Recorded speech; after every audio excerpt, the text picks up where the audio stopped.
Mayo 19. El nuevo tú. Que en cuanto a la anterior manera de vivir, ustedes se despojen del viejo hombre, que se corrompen según los deseos engañosos y que sean renovados en el espíritu de su mente, y se vistan del nuevo hombre, el cual en la semejanza de Dios ha sido creada en la justicia y santidad de la verdad. Efesios 4, del 22 al 24.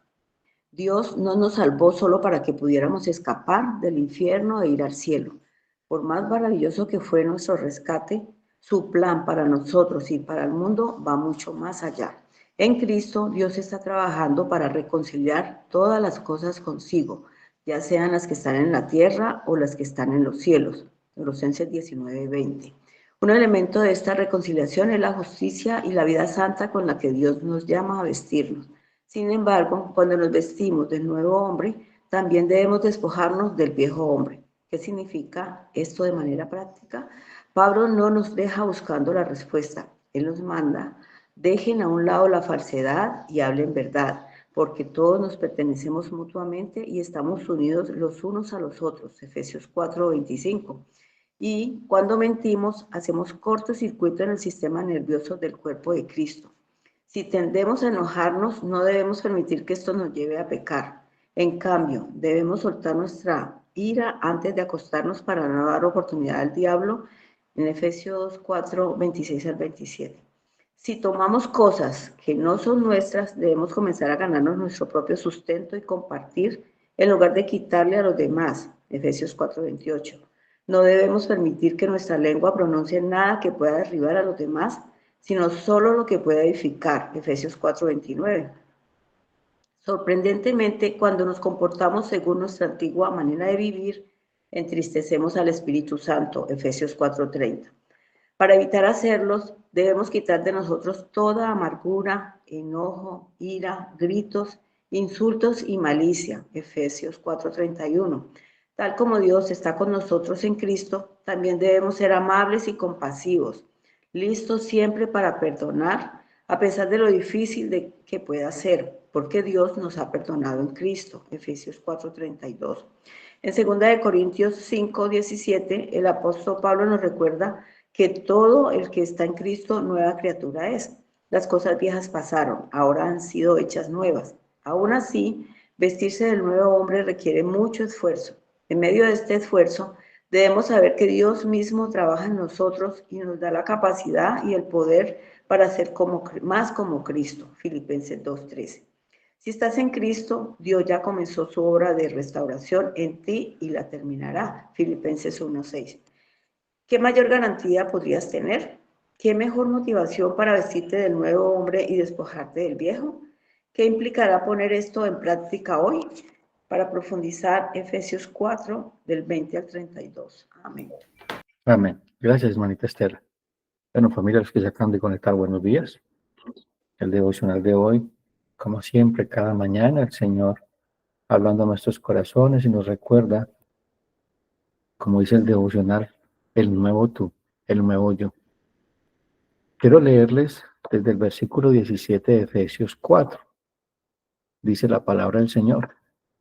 Esto pues digo y requiero en el Señor, que ya no andéis como los otros gentiles que andan en la vanidad de su mente, teniendo el entendimiento entenebrecido, ajenos a la vida de Dios, por la ignorancia que en ellos hay, por la dureza de su corazón, los cuales después perdieron toda sensibilidad, se entregaron a la lascivia, para cometer con avidez toda clase de impureza.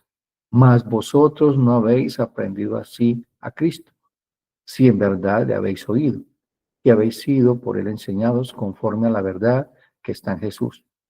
En cuanto a la pasada manera de vivir, despojaos del viejo hombre, está viciado, conforme a los deseos engañosos, y renovaos en el espíritu de vuestra mente, y vestidos del nuevo hombre, creado según Dios en la justicia y la santidad de la verdad. Entonces, lo primero que tenemos que identificar aquí es un llamado solemne a la santidad. La Biblia dice, sed santos porque yo soy santo en vuestra manera de vivir, en toda vuestra manera de vivir. Y vamos a identificar cuál era esa nueva vida, porque a veces como que se nos olvida quiénes éramos. Y tendemos hay una tendencia a volver a esa vieja vida. Ese viejo hombre quiere volver allá, o sea, quiere habitar en esos mismos tipos de actitudes pecaminosas. Y muchas veces nosotros le damos licencias. No olvide que hay una identidad en Cristo, que esa identidad en Cristo es que somos hijos de Dios y entonces las obras de Dios es las que hacemos, no el padre que teníamos antes, porque antes éramos como padre del diablo y las obras del diablo hacíamos, que es lo que está recordándonos aquí el apóstol Pablo del versículo 17 en adelante. Entonces el apóstol Pablo, bajo la inspiración divina, establece un contraste radical entre la vida de los incrédulos y la vida que debe caracterizar a aquellos que hemos sido redimidos por la sangre del Cordero. En este pasaje, mis queridos hermanos, no es solo una sugerencia, sino un requerimiento, un mandato del Señor. Es un llamado urgente a vivir conforme a nuestra nueva naturaleza en Cristo. Mira lo que dice el 17. Esto pues digo y requiero en el Señor, que ya no andéis como los otros gentiles, que andan en la vanidad de su mente. Es decir, que su forma de vida, que su manera de vivir, de actuar, de ver la vida, es vana. Miremos entonces primero la miseria del viejo hombre. Lo primero que identifica el apóstol Pablo es una mente incrédula y vana. Dice, andan en la vanidad de su mente. Y vamos a identificar qué es lo que nos dice el apóstol Pablo aquí, en este texto. Los gentiles, es decir, la gente que está sin Cristo, los impíos, viven un ciclo de futilidad, buscando significado en las cosas pasajeras. Es decir, lo que está haciendo la gente del mundo es adorando la creación. Y han convertido la creación en el objeto de su de idolatría, de su dependencia, de su confianza. Y su vida está centrada en el aquí y en la ahora. Para nada está en su mente y en su corazón la eternidad. Y si la tienen, para ellos no les interesa. A ellos no les importa el juicio que viene, porque para ellos no hay juicio. Porque según su propia justicia, ellos no tienen pecado porque el pecado en sus vidas no tiene sentido. Solo errores y errares de humanos. El hombre tiene una conciencia cauterizada por el pecado. Y es allí donde interviene Cristo. Entonces, identifiquemos qué es esa mente vana. La palabra vano significa sin peso eterno, vacío, sin propósito verdadero. Por eso es que la gente vive tratando de llenar su vida con espuma y nunca podrán. Un devocional que ya estudiamos acerca de la vanidad. Es imposible que lo temporal pueda llenar lo eterno. Dios puso en nosotros un sentido de eternidad. Por eso nunca será suficiente ningún dinero, ningún poder, ninguna belleza, ninguna posesión, porque siempre querremos más, porque no puede satisfacer ese sentido de eternidad y ese sentido de verdadera adoración. Eclesiastés 1:2 dice, vanidad de vanidades, todo es vanidad. Entonces, una mente vana es aquella que corre tras sombras, buscando significado en lo que no puede satisfacer. Y eso le pasó al pueblo de Israel en tiempos de Jeremías. Y sigue pasando ahora porque no hay nada nuevo bajo el sol. Jeremías 2:13 dice, porque dos males ha hecho mi pueblo. Me dejaron a mí fuente de agua viva y cavaron para sí cisternas rotas que no retienen agua. Y aquí está hablando el pueblo de Dios. Abandonó a su creador, abandonó quien le puede dar sentido, propósito y dirección a la vida, porque solamente en Dios. Mira lo que dice Cristo, yo soy el camino, la verdad y la vida. Solo en Cristo tenemos sentido, propósito y dirección. Solo en Cristo estamos completos, es lo que dice la Escritura. En Cristo estamos completos. Tú no necesitas nada más sino a Cristo, porque si tienes a Cristo lo tienes todo. Y todo lo que tienes en Cristo te permite darle gloria a Dios sin que le robe la gloria a Dios lo que te ha dado. Porque entendemos que nuestro corazón está puesto es en Dios, no es lo que provee Dios, que es lo que dice la Escritura. Buscad primero el reino de su justicia, las demás cosas os serán añadidas. Vemos la característica de la mente vana. Primero que todo se autoengaña, cree ser sabia, pero es necia. siempre está orientada al pecado, justifica el mal como un progreso o libertad, siempre está centrada en lo temporal, vive para los placeres, la riqueza y la fama. Así lo presenta Lucas 12, 17 al 19. Cuando Jesús habla esta parábola del hombre, cuando dos hermanos llegan donde Jesús y le dice, Maestro, dile a mi hermano que reparta mi herencia. Y Cristo les dice, ¿quién me puso a mí por repartidor de herencias? Y cuenta la historia del hombre que su tierra dio, la parábola que una tierra dio mucha cosecha. Y este hombre dice que pensaba dentro de sí, diciendo, ¿qué haré? Porque no tengo dónde guardar mis frutos. Y dijo, esto haré, derribaré mis graneros y los edificaré mayores, y allí guardaré todos mis frutos y mis bienes. Y diré a mi alma, alma, muchos bienes tienes guardados para muchos años. Reposa, come, bébete, bebe, regocíjate. Eso es lo que quiere. Eso es lo que quiere el corazón de un hombre vano o de una mujer vana. El aquí y el ahora. La respuesta de Dios, del Señor, ¿cuál es? Necio. Esta noche ven a venir a pedir tu alma. ¿Qué harás con todo lo que has conseguido? Una mente vana es rebelde contra Dios. Lo que hace es suprimir la verdad con mentira para seguir sus deseos corruptos de la carne. Así lo vemos en Romanos 1, 18 al 28. Tiene el entendimiento entenebrecido. Sus razonamientos están corrompidos por el pecado. A pesar de que hay una conciencia, es decir, que dentro del hombre, a pesar de su naturaleza caída, existe una conciencia de la ley moral de Dios, de lo que es bueno y lo que es malo, pero aún así no puede hacer lo bueno. ¿Por qué? Porque está muerto en delitos y pecados. La muerte espiritual, ajenos a la vida de Dios, no tienen comunión con Él, están espiritualmente muertos, como lo expresa Efesios 2:1. Dice que Él os dio vida a vosotros cuando estabais muertos en vuestros delitos y pecados, en los cuales anduvisteis en otro tiempo, siguiendo la corriente de este mundo, ¿sí? Siguiendo la corriente de la vanidad. Hermano, mire, y la banalidad o la vanidad sigue siendo una herramienta clave para el enemigo para cautivar el corazón del hombre. Porque cuando Dios no te asombra, cuando su reino, su justicia, su misericordia no te asombra, no te cautiva, otras cosas sí te cautivan. Hemos venido hablando reiterativamente mucho acerca de la mundanalidad dentro de la iglesia. Cómo esa corriente de este siglo está arrastrando el corazón de los creyentes. Luego dice, conforme al príncipe de la potestad del aire, el espíritu que ahora opera en los hijos de desobediencia. Luego vemos la dureza del corazón. Su rebeldía los ha insensibilizado. Y mire lo que le pasa al pueblo de Israel, lo que significa la dureza del corazón y la incredulidad. Ustedes saben que el pueblo de Israel caminó 40 años en el desierto y no entró a la tierra prometida, no entró a su descanso, a las promesas del Señor por dos cosas, por la dureza del corazón y la incredulidad. Y esa advertencia no la dice el escritor de Hebreos y pone como ejemplo a ese pueblo. Cuando dice en Hebreos 3, 11 al 13, mirad hermanos, presten atención, estén atentos, que no haya en ninguno de vosotros corazón malo e incredulidad para apartarse del Dios vivo. Antes exhortados los unos a los otros cada día, entre tanto que se dice hoy, para que ninguno de vosotros se endurezca por el engaño del pecado. Otra cosa que pasa en la mente del hombre caído, nosotros cuando estábamos allí, perdieron toda sensibilidad, es decir, esclavos del pecado. Su conciencia estaba cauterizada.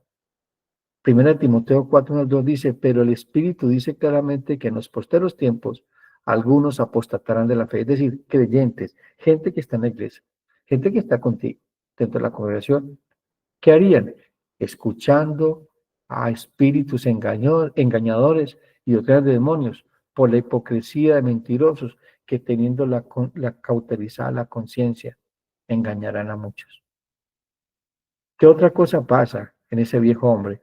Está entregado a la lascivia. Viven en una espiral descendente de depravación. Y lo que dice Romanos 1:24 al 28.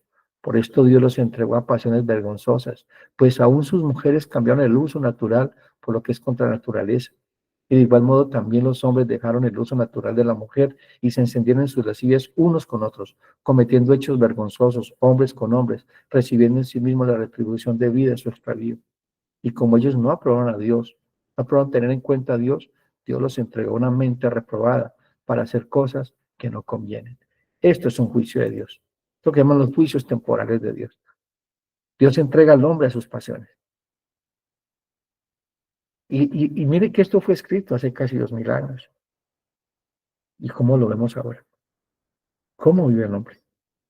Porque estoy haciendo este paralelo para que recordemos quiénes éramos. Esto éramos nosotros. Esto éramos tú y yo antes de que Cristo interviniera de una manera dramática en tu vida. ¿Por qué digo que dramática? Porque ese hombre, viejo hombre murió. Esa vieja mujer murió. Pablo dijo, ya no vivo yo, ya no soy Saulo de Tarso. Y lo vamos a ver más adelante cómo esto es aplicado a nuestra vida. La transformación del nuevo hombre, del versículo 20 al 24. Primero, el conocimiento verdadero de Cristo. Dicen, mas vosotros no habéis aprendido así de Cristo. Hermanos, la fe genuina, nuestra fe genuina, no es teórica, sino experimental. Tú y yo no tenemos un conocimiento de Dios, de Cristo y de Dios y de su gloriosa salvación y evangelio, solamente que me la prediquen. No, es un encuentro personal con Jesús. Y la pregunta es, cómo me encuentro yo personalmente con Jesús? Por medio de la predicación del evangelio se revela Dios a nuestra vida. Cada vez que tú escuchas el evangelio, hemos dicho una y otra vez aquí, es estar cara a cara con Dios. El Señor te encontró por medio de la predicación del evangelio. Te resucitó. Ese aprender del Señor no solamente es algo teológico, algo teórico, no, es una experiencia. Es lo que dice Gálatas 2:20, con Cristo estoy juntamente crucificado, ya no vivo yo, mas Cristo vive en mí. ¿Sí ve que es un ministerio no de imitación, sino de encarnación?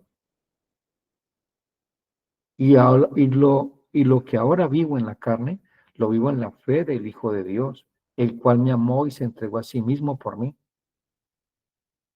Hay una gran diferencia entre creer en Dios y nacer de nuevo. Muchos creen en Dios intelectualmente, como lo dice Santiago 2:19, cuando dice que los demonios creen en Dios y tiemblan. Tienen toda la teología y tiemblan. Te hago una pregunta. Tú escuchas la palabra del Señor. Todos estamos aquí. Escuchamos la palabra del Señor y temblamos. Se estremecen nuestras entrañas. Hay un temor reverente ante Dios cuando Él habla. Nos humillamos y nos postramos delante del Rey de Gloria. Nuestro corazón se humilla delante de la majestad de nuestro Señor, que es Rey de Reyes y Señor de Señores. ¿O no es así? Porque si eso no está pasando en tu vida, si Dios habla, pero en tu vida no pasa nada, está pasando muchas cosas. Está empezando a haber un enfriamiento espiritual, una decadencia espiritual. Está empezando a perder toda sensibilidad. Pues se está perdiendo ese primer amor, ese fervor por el Rey de Gloria. Y eso te va a llevar a volver a ese lodo.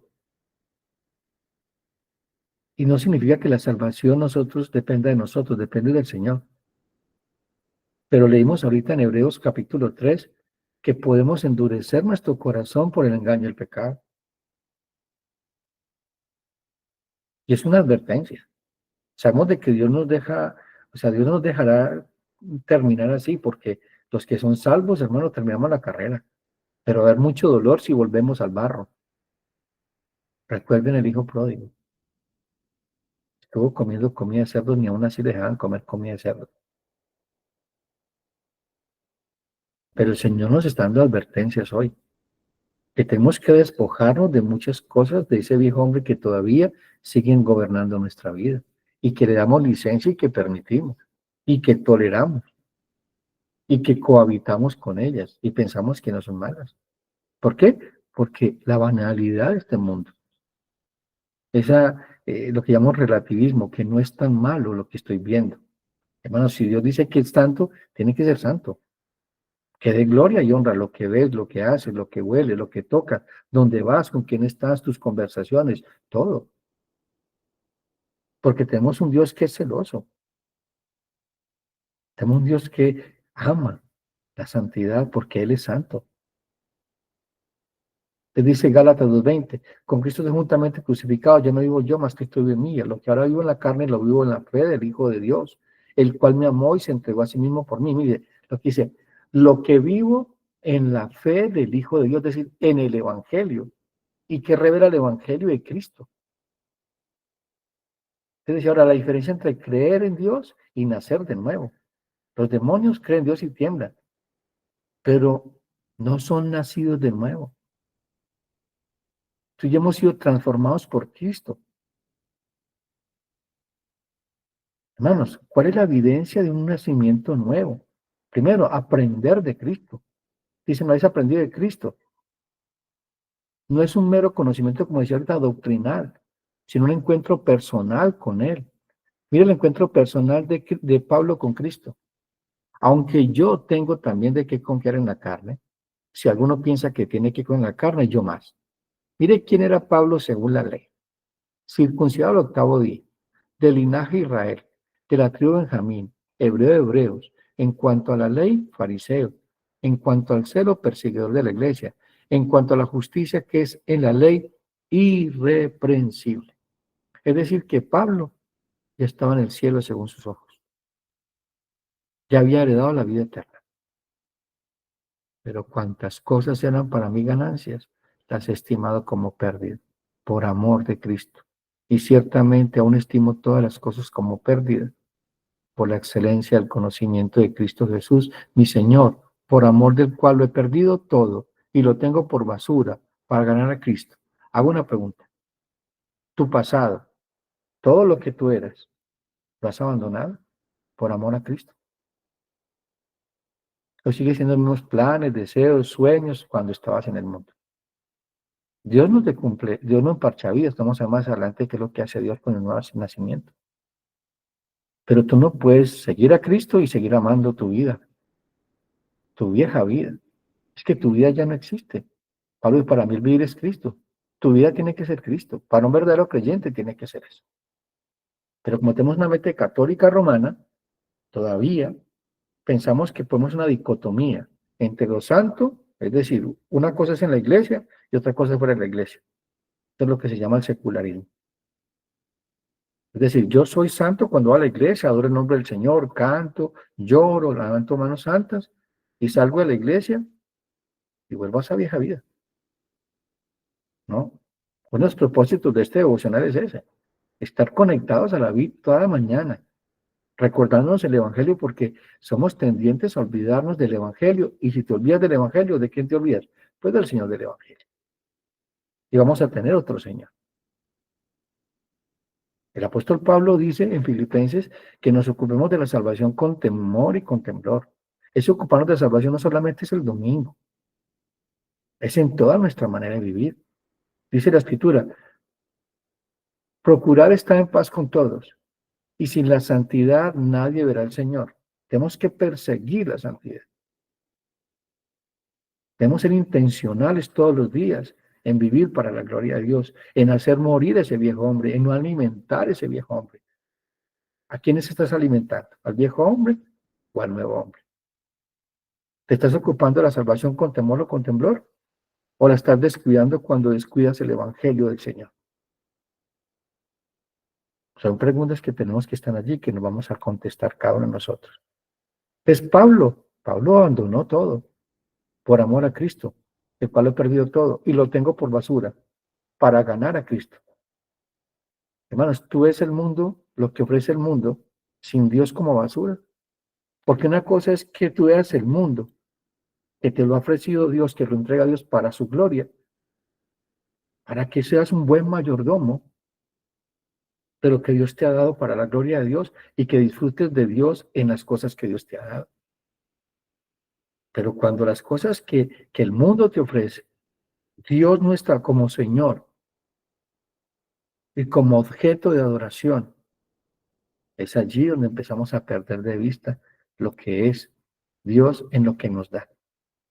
Y luego Pablo dice, y ser hallado en él, no teniendo mi propia justicia, que es por la ley, sino la que es por la fe en Cristo, la justicia que es de Dios por la fe. Bueno, un teólogo puede saber de Jesús, pero solo un regenerado lo ama y lo sigue.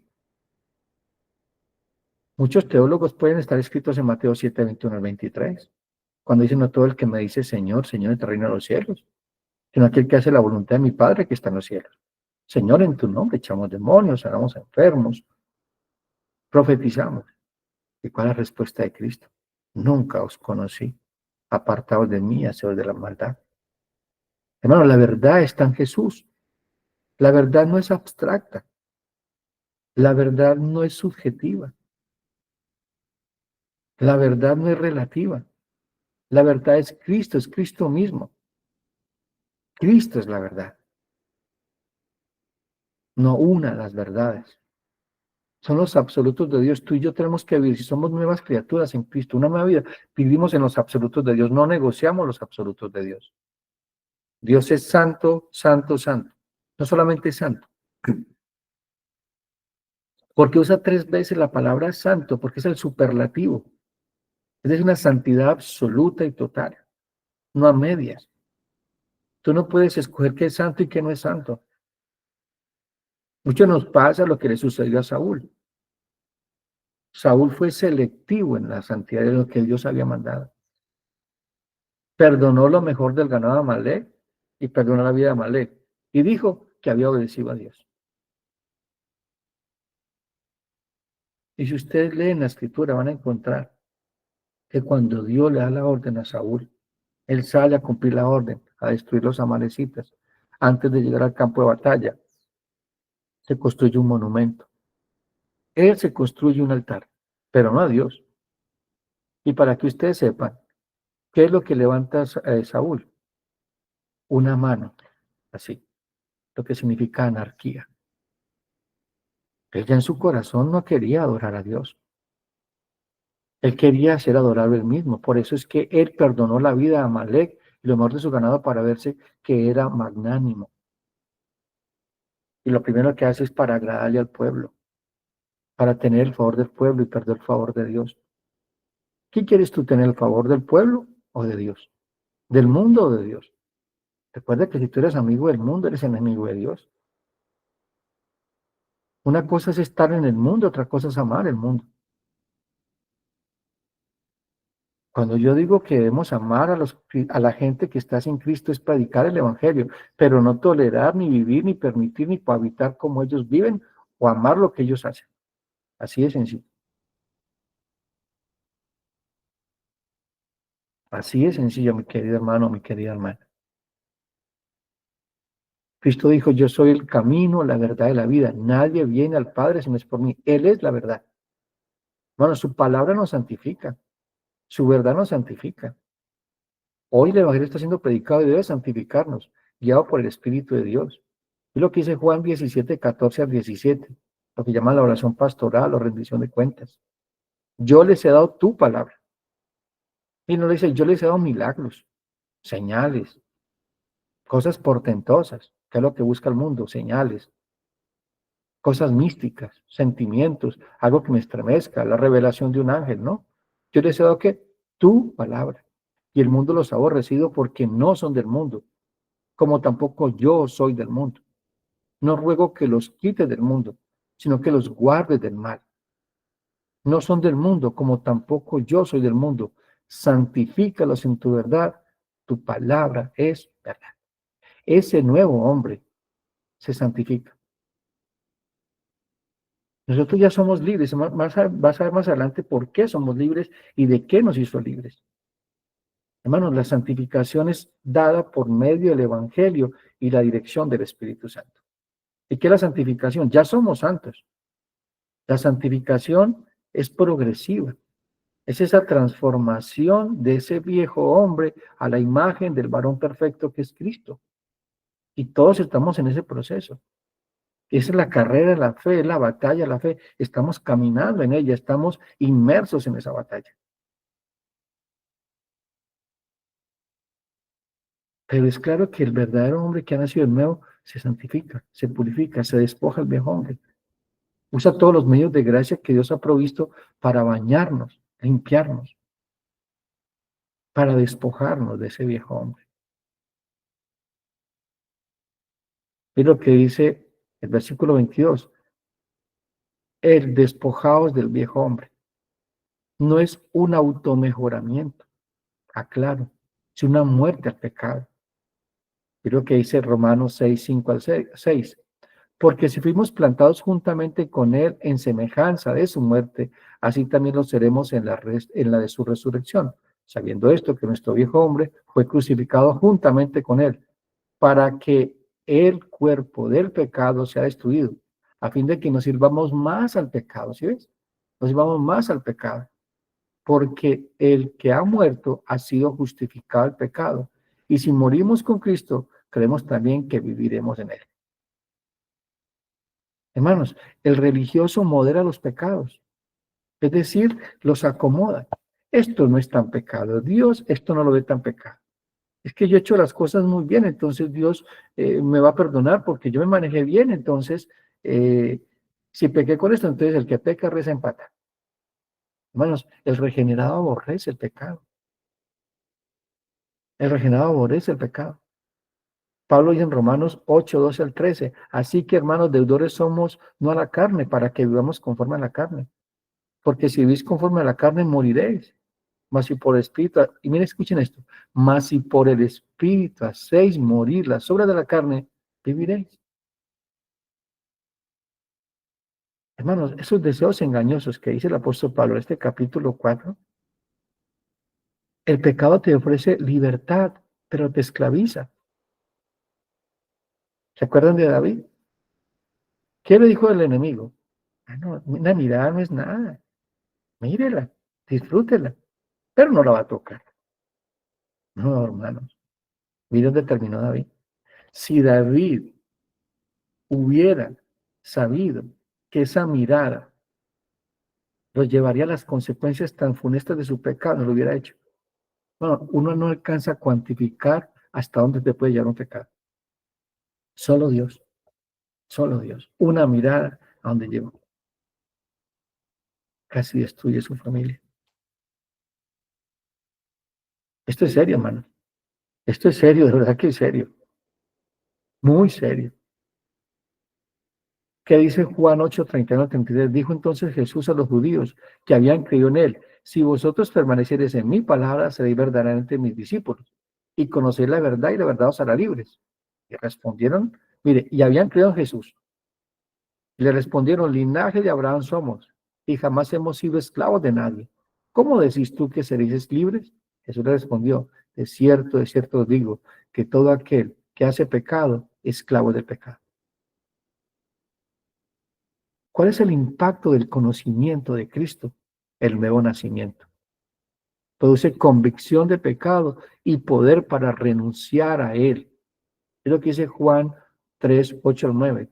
El que practica el pecado es del diablo, porque el diablo peca desde el principio. Para esto apareció el Hijo de Dios, para deshacer las obras del diablo. Todo aquel que es nacido de Dios no practica el pecado. No significa que no peque, es totalmente diferente. Todos vamos a pecar, pero nosotros no planeamos pecar.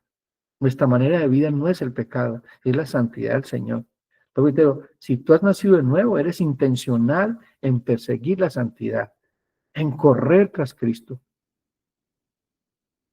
Dice que el nacido de Dios no practica el pecado, porque la simiente de Dios permanece en él. Es decir, el Espíritu Santo permanece en él. Y no puede pecar porque es nacido de Dios.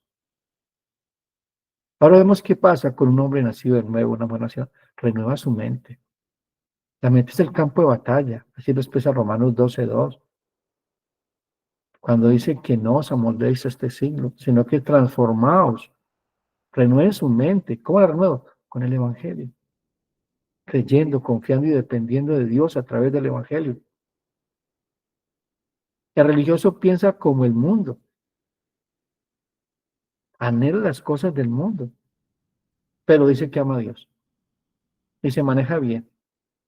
Porque trata de ocultar su pecado con buenas obras. Es decir, con moralismo, con altruismo, con humanismo y cree que va para el cielo. ¿Qué pasa con el regenerado? Tiene la mente de Cristo. Tú y yo tenemos la mente de Cristo si hemos nacido de nuevo. Es decir, que las cosas de Dios deben ser nuestro deleite. Hacer la voluntad del Padre debe ser nuestro deseo. La santificación, como decía ahora, es un proceso continuo. Filipenses 2, 12 al 3 dice, por tanto, amados míos, como siempre habéis obedecido, no como en mi presencia solamente, sino mucho más ahora en mi ausencia, ocupados de vuestra salvación con temor y con temblor, porque Dios es el que pone en vosotros el querer como el hacer, por su buena voluntad. Y esto lo sé yo, porque es Dios quien pone el querer como el hacer. Es Dios que te impulsa, te capacita, te equipa para hacer su voluntad. Eso tiene que producir en nosotros temor y temblor, porque es Dios mismo quien está involucrado en la salvación, no es cualquiera, es Dios. Recuerden que Dios es amor, pero también es fuego consumido. ¿Cuál es nuestra nueva identidad en Cristo? El versículo 28, 24. Vestidos del nuevo hombre. La nueva creación en Cristo no es una máscara, es una nueva creación. Segunda de Corintios 5, 16 al 17 dice, de manera que nosotros de aquí en adelante a nadie conocemos según la carne. Y aun si a Cristo conocimos según la carne, ya no lo conocemos así. De modo que si alguno está en Cristo, nueva criatura es. Las cosas viejas pasaron aquí, todas son hechas nuevas. Y mire cómo expresa Colosenses 3, 1 al 10. Si pues habéis resucitado con Cristo, buscad las cosas de arriba, donde está Cristo sentado a la diestra de Dios. ¿Qué estás buscando tú? ¿Qué es lo que buscas de este mundo? ¿La gloria de Dios o tu propia gloria? ¿Estás buscando hacer la voluntad de Dios o tu propia voluntad? Luego dice, poner la mira en las cosas de arriba, no en la tierra, no en las de la tierra. Tu corazón está en el cielo, donde está tu tesoro, está tu corazón. Y luego dice el apóstol Pablo, porque habéis muerto y vuestra vida está escondida en Cristo, en Dios. Cuando Cristo vuestra vida se manifieste, entonces vosotros también seréis manifestados con Él en gloria. Haced morir pues lo terrenal en vosotros. Mire, esto nos corresponde a nosotros. Haced morir lo terrenal en vosotros. Fornicación, impureza, pasiones desordenadas, malos deseos y avaricia, que es idolatría. Cosas por las cuales la ira de Dios viene sobre los hijos de desobediencia, en las cuales vosotros también anduvisteis en otro tiempo, cuando vivíais en ellas. Pero ahora, dejad también vosotros, mire, otras cosas, pero ahora dejad también vosotros todas estas cosas: ira, enojo, malicia, blasfemias, palabras deshonestas de vuestra boca. No mintáis los unos a los otros, habiéndonos despojado el viejo hombre con sus hechos y revestidos del nuevo, el cual conforme a la imagen del que lo creó, se va renovando hasta el conocimiento pleno. ¿Y qué es lo que demanda el Señor de un nuevo hombre? Justicia, santidad de la verdad. Justicia, rectitud ante Dios y los hombres, es decir, vivir el Evangelio. Estar alineado con Dios. A estar alineado con Dios en todas las áreas de nuestra vida. No solamente en nuestra área religiosa, es decir, el domingo, o el día devocional, o el miércoles el culto de oración o estudio bíblico, o en tu grupo de estudio bíblico esta semana. Bueno, la santidad, la justicia es rectitud ante Dios y los hombres. Santidad, consagración a Dios. Hemos sido separados por Dios, comprados con la sangre del Cordero. Ese es tu precio, esa es tu identidad. Hermanos, esto tiene que llevarnos a un avivamiento personal. Este pasaje no solamente describe una doctrina, sino que demanda una respuesta existencial, es decir, de vida. Pregunta, ¿permitiremos que la gracia de Dios nos lleve a una vida de santidad práctica? ¿O seguiremos conformándonos a este ciclo?